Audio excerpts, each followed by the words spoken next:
Hello dear students, मैं प्रसून पांडे। हमारा channel a solution of physics को आप देख रहे हैं। हमारे चैनल में आपका स्वागत है।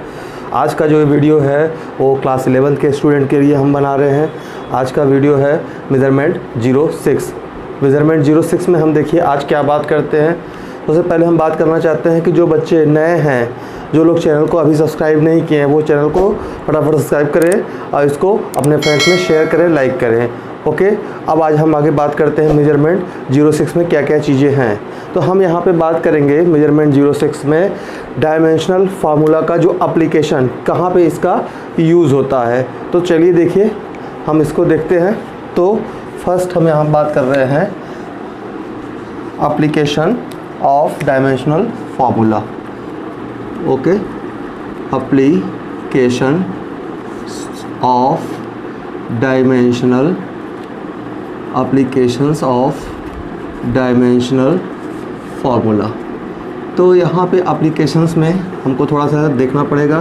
तो फर्स्ट जो एप्लीकेशन है, फर्स्ट एप्लीकेशन की बात करते हैं यहाँ पे। तो आपका जो फर्स्ट एप्लीकेशन क्या है डायमेंशनल फार्मूला में, कि to check the balancing of an equation by dimensional method. Dimensional method से हम किसी इक्वेशन की बैलेंसिंग को चेक करते हैं। आइए देखें तो क्या है ये, यानी कि to check the balancing of an equation, यानी किसी इक्वेशन की बैलेंसिंग को हम चेक करेंगे, यानी वो इक्वेशन करेक्ट है या करेक्ट नहीं है। डायमेंशनल मेथड से देखेंगे कि वो बैलेंस है कि नहीं है। फॉर एग्जांपल, इसके लिए हम एक एग्जांपल के थ्रू समझा रहे हैं। जैसे हम एग्जांपल ले रहे हैं कि एक इक्वेशन है आपका k is equal to half mv⁴। इसको चेक करना है, ठीक है। Check it whether it is correct और नॉट। ये इक्वेशन जो है करेक्ट है कि नहीं है, किसका, यूजिंग द डायमेंशनल मेथड, यानी using the dimensional method, dimensional method का यूज़ करते हुए। तो क्या करेंगे, इसके लिए दोनों साइड से हम डायमेंशनल फार्मूला लिखेंगे। तो इसके लिए देखिए हम सोल्यूशन देखते हैं कैसे सॉल्व करेंगे। देखिए आपका सेल्फ अंडरस्टूड है, क्या है, काइनेटिक एनर्जी है। तो यहाँ पे k, तो हम लेफ्ट हैंड डायमेंशन देखते हैं LHD, यानी k का डायमेंशनल फार्मूला देखेंगे। k आपका काइनेटिक एनर्जी है, तो एनर्जी यानी वर्क, एनर्जी कोई भी होगी उसका डायमेंशनल फार्मूला हमने बताया है वर्क के इक्विवेलेंट होगा। यानी कि इसका डायमेंशनल फार्मूला फटाफट आपको याद होना चाहिए, ml²T⁻²। राइट हैंड डायमेंशन देखेंगे, राइट साइड की डायमेंशन। तो ये ध्यान रखना होगा, हमने बताया था कि कोई नंबर है, कोई कांस्टेंट है, या ट्रिग्नोमेट्रिक फंक्शंस हैं या लॉग फंक्शंस हैं, तो वो डायमेंशन लेस होते हैं, तो उनका डायमेंशनल फार्मूला नहीं होता है। तो यानी यहाँ पे देखेंगे तो ये 1/2 क्या है, नंबर है फ्रैक्शन में, तो इसका कोई डायमेंशनल फार्मूला नहीं होगा, केवल मास m का होगा और यहाँ से स्पीड v का होगा। तो इसका डायमेंशनल फार्मूला होगा। तो देखिए क्या होगा डायमेंशनल फार्मूला, मास का देखेंगे तो मास के लिए हम m यूज़ करेंगे और वेलोसिटी जो होगी वो Lt⁻⁻1, और ये क्यूब लगा हुआ है तो पावर 3 कर देंगे। तो नेक्स्ट स्टेज में अगर देखा जाए तो क्या बन जाएगा, ये ml⁻3T⁻−3। तो यहाँ से देखिए जो लेफ्ट हैंड डायमेंशन है is not equal to right hand dimension, यानी कि ये जो इक्वेशन दिया हुआ है, यानी कि क्या, इक्वेशन इज़ नॉट करेक्ट, जो आपका इक्वेशन है वो करेक्ट नहीं है। अगर यही left hand dimension will be equal to right hand dimension हो तो क्या हो जाएगा, इक्वेशन करेक्ट हो जाएगा। ओके, अब यहाँ पे हम नेक्स्ट एप्लीकेशन की बात करते हैं। देखिए वो नेक्स्ट एप्लीकेशन क्या है, सेकंड है आपका, यहाँ पे हम लिख रहे हैं to derive the formula, to derive the formula, यानी कि किसी फिजिकल क्वांटिटी के लिए फार्मूला डिराइव करना है। कैसे डिराइव करेंगे इसको हम एक एग्जांपल के थ्रू समझाते हैं कि कैसे होगा। ओके, देखिए क्या एग्जांपल है, हम यहाँ पे एग्जांपल ले रहे हैं कि क्या, कि time period of a simple pendulum, time period of a simple pendulum, okay, depends upon mass of bob comma length of string comma gravitational acceleration okay then find out the formula for time period of simple pendulum. तो simple pendulum के time period का formula हमको derive करना है। Okay वो simple pendulum आपका हम बता दे रहे हैं पहले क्या होता है। इसमें एक हैवी बॉब होता है, ठीक है, कोई मेटल का छोटा सा गोला होता है जो कि इसका मास ज़्यादा होता है और इसको हम क्या करते हैं एक स्ट्रिंग से इसको लटका देते हैं और किसी बेस से लटका दिया गया। तो ये सिस्टम आपका बन जाता है सिंपल पेंडुलम और ये लेंथ कहलाएगी स्ट्रिंग की, इसका बॉब का मास है और ये जी है। तो इसका जो टाइम पीरियड होगा टी वो क्वेश्चन में मेंशन है। क्या मेंशन है, किस पे डिपेंड कर रहा है, लेंथ पे, देख रहे हैं ना, लेंथ पे डिपेंड कर रहा है, मास पे डिपेंड कर रहा है और साथ साथ ग्रेविटेशनल एक्सीलरेशन यानी कि जी पे, यानी एल एम और जी पे डिपेंड कर रहा है। तो कभी कभी क्वेश्चन में ये मेंशन रहता है बट कभी कभी क्वेश्चन में मेंशन नहीं भी रहता, तो वहाँ पे आपको कॉमन सेंस यूज़ करना होगा कि जिस फिजिकल क्वांटिटी का फॉर्मूला डिराइव करना है वो किस पे डिपेंड कर सकती है। ओके अब हम आगे बढ़ते हैं, कैसे सॉल्व करेंगे। तो यहाँ पे हम लिखेंगे क्या कि लेट टाइम पीरियड जो है टी डिपेंड्स अपॉन, ठीक है, एल मास पर, सॉरी पहले हम मास की बात करेंगे, depends upon a power of mass M, next stage में comma B power of length L and C power of G यानी ग्रेविटेशनल एक्सीलरेशन, ठीक है, उसके इन पावर्स पे डिपेंड करता है। कोई जरूरी नहीं है कि डायरेक्टली प्रोपोर्शनल हो सकता है, स्क्वायर या क्यूब या इस तरीके के पावर पे डिपेंड करे। तो हम इसको ऐसे लिखेंगे क्या, T is directly proportional to क्या है, मास पे पावर ए है तो यानी एम पावर ए, फिर उसके बाद लेंथ पे पावर बी है यानी कि इंटू करके एल पावर बी, और फिर ग्रेविटेशनल एक्सीलरेशन जी पे पावर सी है यानी कि जी पावर सी। तो इस तरीके से, और नेक्स्ट स्टेज में फिर हम क्या लिखेंगे, इक्वलिटी लगाएंगे तो एक dimension less constant right side में मल्टीप्लाई करना होगा यानी कि m power a l power b और g पावर c, इसको हम इक्वेशन 1 से डिनोट कर रहे हैं।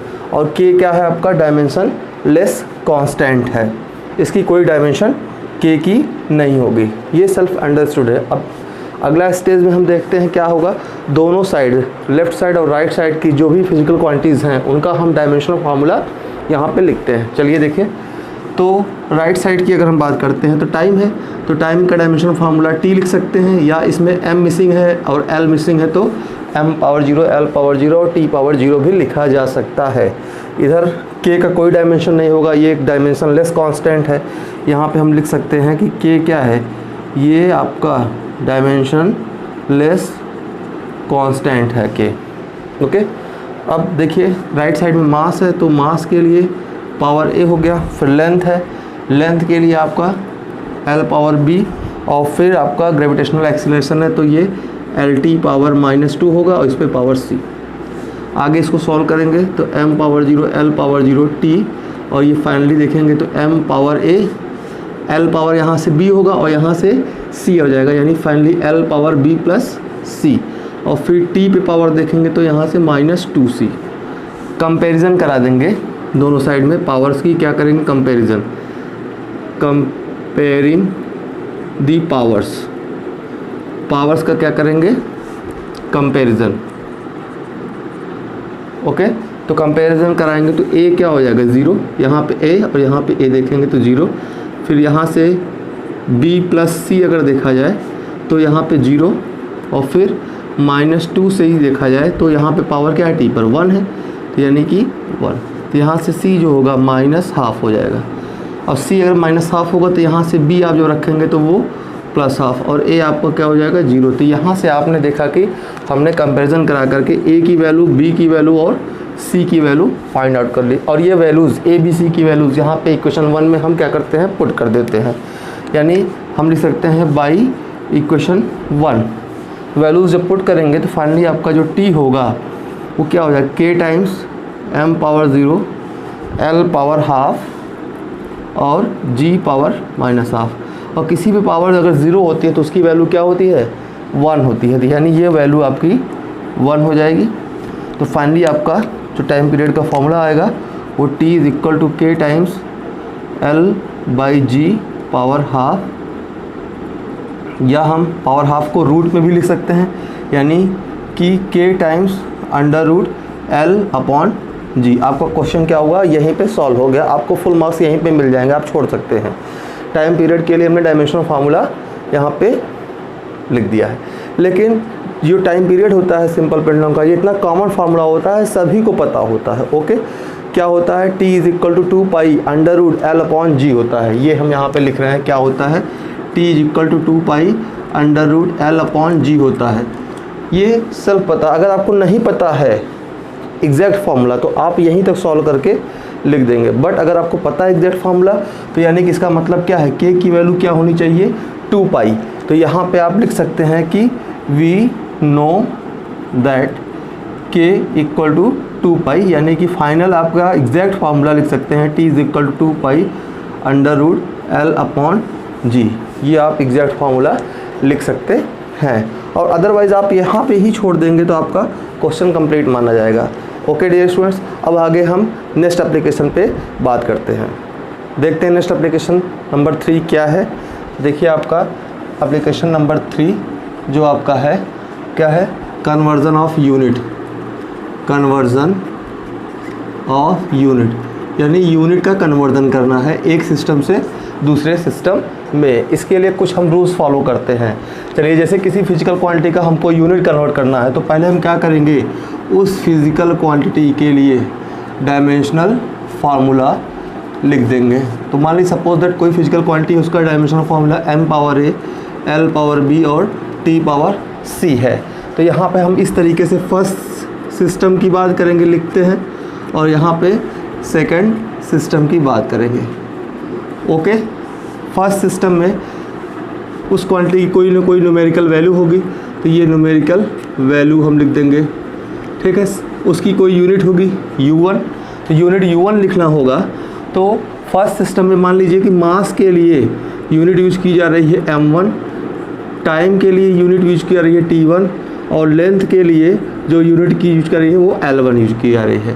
तो यानी पूरी उस फिजिकल क्वांटिटी का यूनिट फर्स्ट सिस्टम में क्या बनेगा, इसी के अकॉर्डिंग यहाँ पे m1 t1 l1 रखते चले जाएंगे, यानी कि m1 power a, l1 power b और t1 पावर c। अब सेकेंड सिस्टम में हमको कन्वर्ट करना है, यानी कि आपको सेकेंड सिस्टम में न्यूमेरिकल वैल्यू क्या होगी ये आपको पता करना होता है। तो सेकेंड सिस्टम में यूनिट जब u2 को लिखना होगा तो सेकेंड सिस्टम में मान लीजिए मास के लिए जो यूनिट यूज़ की जा रही है, सपोज दैट m2 यूज़ किया जा रहा है। टाइम के लिए जो यूज़ किया जा रहा है सपोज दैट t2, और लेंथ के लिए जो यूज़ किया जा रहा है यूनिट वो सपोज दैट है l2। तो यानी सेकंड सिस्टम में उस फिजिकल क्वांटिटी की यूनिट क्या बन जाएगी, यहाँ पे सेट कर दीजिए। तो m2 power a, l2 power b और t2 पावर c। और फाइनली हमको ये पता है क्या कि n1 u1 is equal to n2 u2 होता है। कैसे होता है इसको हम थोड़ा सा डिस्कस कर रहे हैं। हमको ये देखिए यहाँ पे डिस्कस कर रहे हैं कि n is reciprocal to u, यानी न्यूमेरिकल वैल्यू है वो यूनिट के क्या होती है, रेसिप्रोकल। यानी कि यूनिट अगर छोटी होगी तो न्यूमेरिकल वैल्यू बड़ी हो जाएगी, और अगर यूनिट बड़ी होगी तो न्यूमेरिकल वैल्यू छोटी हो जाएगी। जैसे किसी रॉड की लेंथ की अगर बात करें, सपोज दैट 2 मीटर लेंथ है, 2 मीटर उस रॉड की लेंथ है, तो ये उसकी न्यूमेरिकल वैल्यू हो गई और ये यूनिट हो गई। अगर हम इसको क्या करें, सेंटीमीटर में कन्वर्ट करें तो क्या होगा, ये 200 सेंटीमीटर।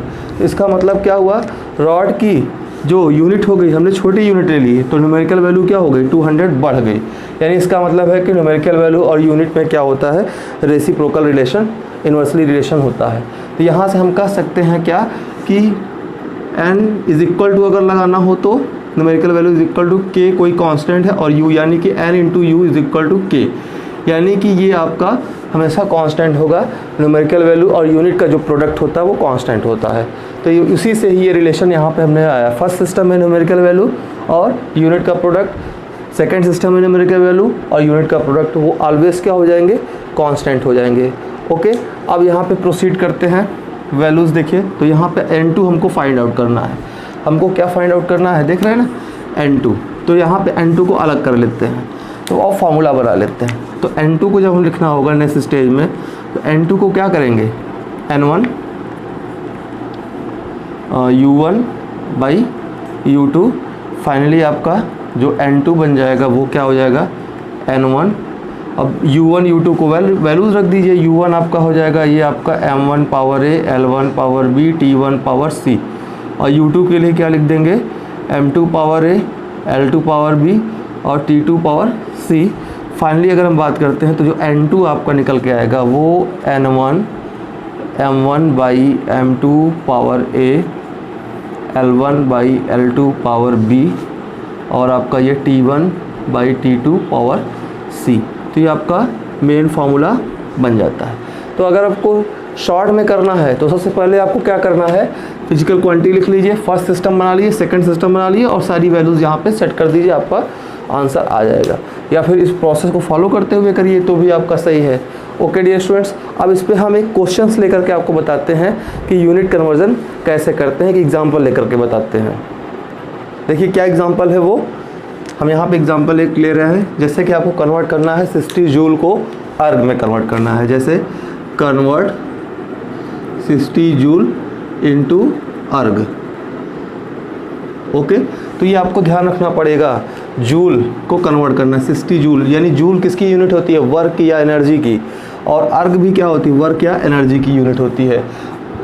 बट ये एसआई सिस्टम में होता है और ये आपका सीजीएस सिस्टम में होता है। तो सबसे पहले 60 जूल यानी कि एनर्जी को कन्वर्ट करना है, एनर्जी की यूनिट है ये। यानी हम बात करते हैं तो उसका पहले हम क्या करेंगे, डायमेंशनल फार्मूला लिख लेंगे। तो एनर्जी या वर्क का जो डायमेंशनल फार्मूला होगा वो क्या बन जाएगा, ml² t पावर -2। ओके, जैसे हमने ये स्टेप को फॉलो कर लिया। अब इसके बाद हम फर्स्ट सिस्टम और सेकेंड सिस्टम की बात करेंगे। फर्स्ट सिस्टम यहाँ पे ऐसे लिखते हैं और यहाँ पे हम लिखेंगे सेकेंड सिस्टम। ओके, अब फर्स्ट सिस्टम आपका क्या है, एसआई सिस्टम है और सेकंड सिस्टम किस में कन्वर्ट करना है, वो सीजीएस सिस्टम है। ओके, अब हम यहाँ पे देखते हैं n1 न्यूमेरिकल वैल्यू आपकी क्या हो गई 60। ओके, फर्स्ट सिस्टम है, एसआई सिस्टम है, तो इसमें मास वगैरह के लिए क्या क्या लिया जाएगा, तो m1 मास के लिए क्या है kg यूज़ किया जाएगा, लेंथ l1 के लिए मीटर यूज़ किया जाएगा और टाइम t1 के लिए सेकेंड यूज़ किया जाएगा। ओके, यानी आप यहाँ से u1 आप लिख सकते हैं क्या कि u1 आपको लिखना हुआ तो m1 l1 पावर 2 और t1 पावर -2। सेकेंड सिस्टम में यहाँ पे अब देखिए, सेकेंड सिस्टम में n2 आपको कैलकुलेट करना है, यही हमको पता करना है। अच्छा, यहाँ पे मास के लिए सेकेंड सिस्टम में क्या लेंगे, ग्राम, चूँकि सीजीएस है। लेंथ के लिए क्या लेना पड़ेगा, देखिए लेंथ के लिए क्या लेंगे हम, सेंटीमीटर। और टाइम के लिए क्या लेना पड़ेगा, सेकंड। तो यानी आपका जो u2 होगा सेकंड सिस्टम में यूनिट होगी वो तो m2 l2² t2 पावर -2 हो जाएगी। आइए देखते हैं फिर आगे। तो आपका आगे जो होगा नेक्स्ट स्टेज में यहाँ पे लिखेंगे तो n1 u1 is equal to n2 u2 से, यानी n2 is equal to n1 u1 by u2। और डायरेक्ट थोड़ा सा हम लिख रहे हैं n1, यानी कि यहाँ पे आपका होगा m1 बाई m2। ओके, फिर आपका l1 बाई l2 पावर 2, फिर आपका t1 by t2 power -2।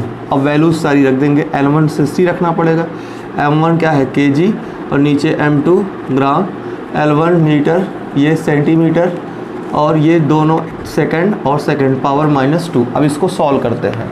Okay, solve यहाँ पे करेंगे 60 kg को बड़ी यूनिट को हम छोटी यूनिट में कन्वर्ट कर देंगे, यानी कि 1000 आपका ये ग्राम में हो जाएगा, नीचे ग्राम आपका है ये ऑलरेडी। मीटर को सेंटीमीटर में कन्वर्ट कर देंगे, नीचे भी सेंटीमीटर है स्क्वायर और ये सेकंड अपॉन सेकंड। अब इसको थोड़ा सा सॉल्व करते हैं। चलिए सॉल्व करते हैं फटाफट। क्या होगा सॉल्व करने पे, ग्राम ग्राम कैंसिल, सेंटीमीटर सेंटीमीटर और सेकंड कैंसिल हो जाएगा।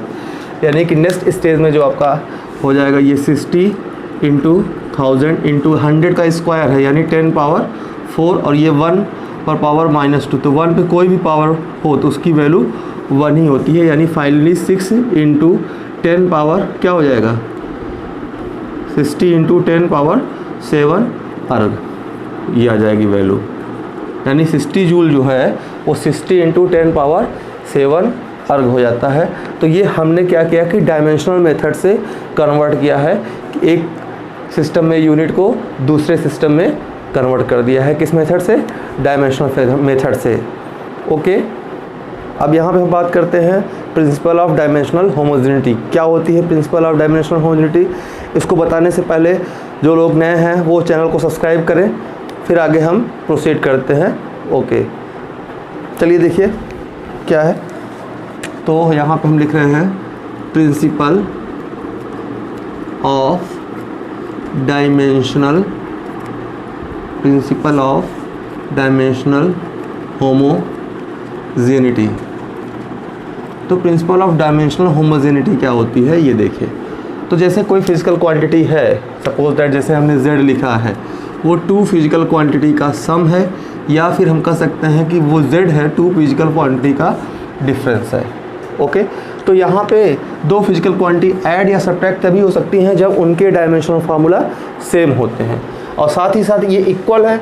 इक्वल होने का मतलब z का भी डायमेंशनल फार्मूला वही होगा। यानी कि यहाँ से हम एक रिजल्ट निकालते हैं कि dimensional formula X Y add subtract add हो रही है यहाँ पे, और ये सब्ट्रैक्ट, यानी इन दोनों का डायमेंशनल फार्मूला क्या होगा, सेम होगा। यानी dimensional formula of X equal to dimensional formula of Y. और साथ साथ ये जो राइट साइड का है इक्वल किसके, लेफ्ट साइड का, यानी हम कह सकते हैं कि डायमेंशनल फार्मूला ऑफ जेड का भी इक्वल हो जाएगा। तो ये प्रिंसिपल ऑफ डायमेंशनल होमोजेनिटी होती है। ओके डियर स्टूडेंट, जैसे इसी पे बेस्ड हम एक क्वेश्चन कराएं, बहुत इंपॉर्टेंट है आपका ये। जैसे हम क्वेश्चन की यहाँ पे बात करते हैं, जैसे वो क्वेश्चन है x equal to AT plus BT², और यहाँ पे कह दे रहा है, मेंशन कर रहा है कि where x is equal to distance, x आपकी क्या है, डिस्टेंस है, और t आपका जो है टाइम है। और पूछा जा रहा है क्या, find the dimensional formula of A/B, यानी A/B का डायमेंशनल फार्मूला कैलकुलेट करना है। तो ये क्वेश्चन आपका प्रिंसिपल ऑफ होमोजेनिटी पे है। कैसे ये क्वेश्चन होगा, आइए देखते हैं कैसे होगा क्वेश्चन। तो यहाँ पे हम इस क्वेश्चन को सॉल्व करते हैं। ओके, तो देखिए यहाँ पे x is equal to AT plus BT²। तो ये 2 फिजिकल क्वांटिटी हैं, AT और BT² ऐड हो रही है, तो इसका मतलब इन दोनों का डायमेंशनल फार्मूला सेम होगा अकॉर्डिंग टू दिस रिलेशन। और साथ साथ ये लेफ्ट साइड का है तो ये भी सेम होगा। यानी हम यहाँ पे ये रिजल्ट दिखा सकते हैं कि dimensional formula of x is equal to dimensional formula of AT is equal to dimensional formula of BT²। Okay, अब हमको a का डायमेंशनल फार्मूला कैलकुलेट करना है, तो इन दोनों को इक्वेट करते हैं। तो यानी यहाँ से हम कह सकते हैं कि dimensional formula of a is equal to dimensional formula of x upon dimensional formula of t। अब वैल्यू सेट कर दीजिए। x क्या है, लेंथ है यानी डिस्टेंस l, और t टाइम है, तो यानी आपका ये हो, तो यानी a का जो डायमेंशनल फार्मूला आपका यहाँ से बन के आएगा वो LT पावर -1 आएगा। सेम ऐसे ही हम b का डायमेंशनल फार्मूला कैलकुलेट कर सकते हैं इन दोनों रिलेशन से। यानी कि डायमेंशनल फार्मूला ऑफ b अगर बात करते हैं तो क्या होगा, dimensional formula of x divided by dimensional formula of t²। Okay, तो x का डायमेंशनल फार्मूला यहाँ पे पुट कर देते हैं, और यहाँ पे t² के लिए। ओके, तो डायमेंशनल फार्मूला ऑफ b जो आपका आएगा वो LT पावर -2। ओके, तो हमने यहाँ पे dimensional formula of a calculate कर लिया है, और यहाँ पे dimensional formula of b calculate कर लिया है। तो फाइनली अगर हम बात करें, जो हमको फाइंड आउट करना है कि डायमेंशनल फार्मूला ऑफ a/b क्या होगा, तो वैल्यूज़ रख दीजिए फटाफट। तो ये आपका LT पावर -1 और नीचे आपका LT पावर -2। तो फाइनली आपका a/b का जो डायमेंशनल फार्मूला होगा वो t आ जाएगा, l कैंसिल हो जाएगा और ये ऊपर जाएगा तो +2 हो जाएगा और -1 सॉल्व हो जाएगा। तो ये आपका आंसर हो जाएगा। ओके, तो ये क्वेश्चन आपका प्रिंसिपल ऑफ डायमेंशनल होमोजेनिटी पे बेस्ड है। इसके बाद हम एक क्वेश्चन और लेते हैं, आइए देखते हैं वो क्वेश्चन क्या है। क्वेश्चन आपका है, नेक्स्ट क्वेश्चन यहाँ पर हम बात करते हैं। ओके, जैसे हमने बात किया कि y is equal to a sine ω_t -kx, और यहाँ पे मेंशन कर रहे हैं where y, a and x are length. ये सारी चीज़ें क्या है, लेंथ है। और जो आपका टी क्या है, आपका टी है टाइम। तो हमको कैलकुलेट करना है find dimensional formula of omega upon के का डायमेंशनल फार्मूला सॉल्व करना है। तो देखिए यहाँ पे अच्छा क्वेश्चन है, इसका सलूशन देख लीजिए कैसे हम सॉल्व करते हैं क्वेश्चन को। तो यहाँ पे देखिए आपका y is equal to a sine omega T minus k X given है। तो यहाँ पे थोड़ा सा आपको कॉमन सेंस लगाना पड़ेगा। ये फंक्शन देखिए साइन का है, और साइन के साथ जो हमेशा लगता है वो क्या होता है, एंगल होता है। ये क्या होता है वैसा, एंगल। और एंगल क्या होता है, एंगल हमेशा जो है वो डायमेंशन लेस होता है, हमने प्रीवियस क्लासेस में बताया है। तो अब यहाँ पे देख लीजिए सीधे सीधे, यानी कि आपका omega T minus k x, ये क्या होगा, ये आपका डायमेंशन लेस हो जाएगा। यानी कि दो क्वांटिटीज़ हैं सब्ट्रैक्ट हो रही हैं, उनका रिजल्ट डायमेंशन लेस आ रहा है। इसका मतलब है कि ये दोनों भी डायमेंशन लेस ही होंगी, प्रिंसिपल ऑफ होमोजेनिटी।